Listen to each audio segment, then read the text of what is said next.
Here's a bold statement. Mamma Mia isn't just a musical. It's a cultural phenomenon that defies time, trends, and even the snobbery of critics. And yet, as I sat in the Winter Garden Theater, stone-faced and ostensibly detached, I found myself betraying my own rules. My left foot tapped uncontrollably to the infectious beats of Gimme, Gimme, Gimme. Such is the irresistible charm of ABBA's music and Mamma Mia, which has triumphantly returned to Broadway 24 years after its debut, and a decade after its blockbuster initial run ended.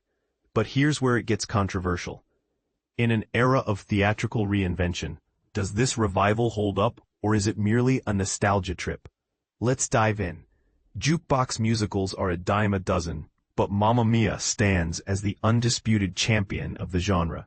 While others fade into obscurity, it remains the gold standard, a master class in how to weave a pre-existing song catalog into a flimsy yet entertaining plot.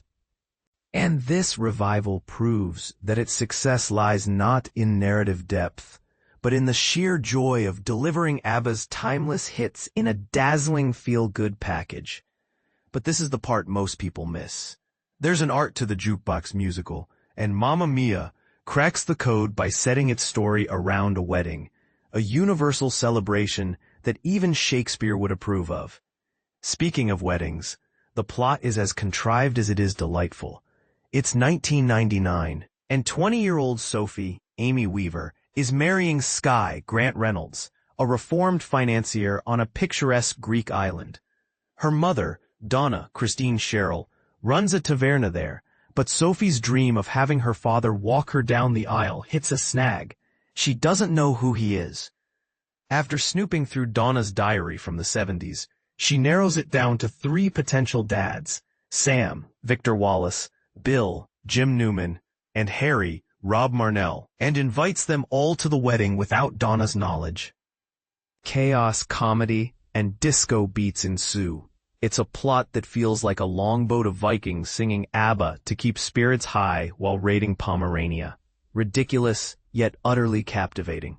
But what truly elevates Mamma Mia is its cast.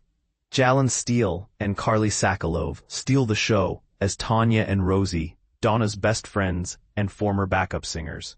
Steele's Tanya exudes the glamour of a Sex and the City reboot, while Sakalove's Rosie is the every woman with impeccable comic timing.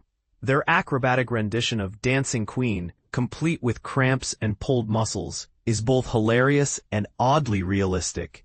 The 3 potential dads also shine, with Marnell's charming English awkwardness, Newman's woozy allure, and Wallace's brooding intensity, adding depth to their characters. Yet, it's Christine Sherrill as Donna who truly illuminates the emotional stakes of this otherwise light-hearted story. A veteran of the touring and Las Vegas productions, Sherrill makes her Broadway debut with a performance that treats every lyric as if it were her own. Her understated rendition of Slipping Through My Fingers is a heart-wrenching reflection on motherhood, while her delivery of The Winner Takes It All is a masterclass in vocal storytelling. However, here's a controversial take. Sherrill's nuanced performance is occasionally overshadowed by the orchestra's poor sound balance, a 2025 problem in a 2001 production. It's a shame, because her interpretation of ABBA's lyrics is nothing short of revelatory. Director Phyllida Lloyd's production remains largely unchanged from its 2001 debut, with Howard Harrison's vibrant lighting, Anthony Van Last's retro choreography, and Mark Thompson's whimsical costumes still feeling fresh. Thompson's set, featuring movable faux Santorini stone pieces, is a throwback to a simpler time in Broadway design, before the arms race of spectacle took over. This isn't a dark Brechtian reinterpretation or a queer reclamation of pop culture. But does Mamma Mia need that? It knows exactly what it is. A chronically enjoyable juggernaut that delivers on its promise of fun. So here's the question. In an age of theatrical innovation, is Mamma Mia a relic of the past, or a timeless celebration of music and joy? Let's debate it in the comments. For now, I'll leave you with this. Thank you for the music.